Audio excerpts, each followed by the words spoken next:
Hey, on se retrouve aujourd'hui pour une nouvelle vidéo. Cette vidéo est un remake d'une ancienne que j'avais faite il y a quelques années avec ma voix que j'avais complètement modifiée et que je n'appréciais plus du tout. Sans plus tarder, passons au vif du sujet. En tout premier, pour que votre MMD fonctionne, il y a quelques prérequis. Il va vous falloir installer les visuals pour les faire fonctionner. Vous avez tout sur le site Learn MMD. Pour télécharger MMD, vous avez deux boutons. Donc celui-là, le 64 bits, et le 32. Cela dépend complètement de la version de votre ordinateur. Pour l'avoir, il faut que vous alliez dans vos paramètres et que vous choisissez Système. À un moment, il y aura marqué 64 ou 32, et c'est à ce moment-là qu'il faut faire votre choix. Si vous avez un ordinateur 64, ne prenez pas 32, et inversement. Pour installer MMD, il vous faudra aussi un logiciel de décompressage. Donc vous avez deux logiciels, enfin ceux que j'utilise moi, qui sont WinRAR et BandZip.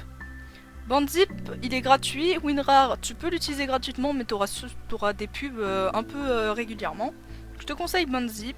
Pour installer MMD, comme vous voyez, je viens de l'ouvrir avec BandZip. Donc normalement, quand il est installé sur votre ordinateur, il détectera automatiquement les points zip et les points rares. Donc voilà, ça s'ouvre comme ça. Vous prenez le petit fichier MMD, le glissez n'importe où vous voulez, vous l'ouvrez et vous appuyez ici. Il faut d'abord avoir installé les visuals, sinon ça ne marchera pas. Maintenant, on va passer à l'installation de MME Effect. Si vous voulez utiliser des effets, raycast, des shaders, des papillons qui dansent, enfin tout ce que vous voulez, il faut avoir MME Effect. Pour MME Effect, nous y voilà. Donc c'est toujours la question du 32 ou du 64. Moi, mon ordi est en 64, donc je clique sur ce petit lien, j'enregistre, comme on a fait pour MMD. Il est ici, je l'ouvre, ce petit coquin, ici. Je le glisse dans mon petit fichier de MMD que je viens de dézipper, et normalement, il est installé. Maintenant, quand on clique sur micomicodance.exe, on a la fenêtre qui s'ouvre comme tout à l'heure, et le MME Effect qui est ici.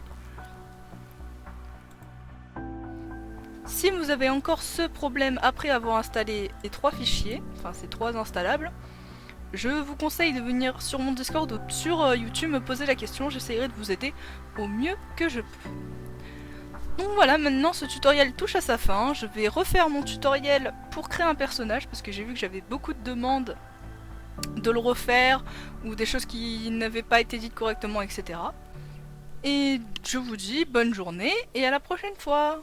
Merci de m'avoir écouté.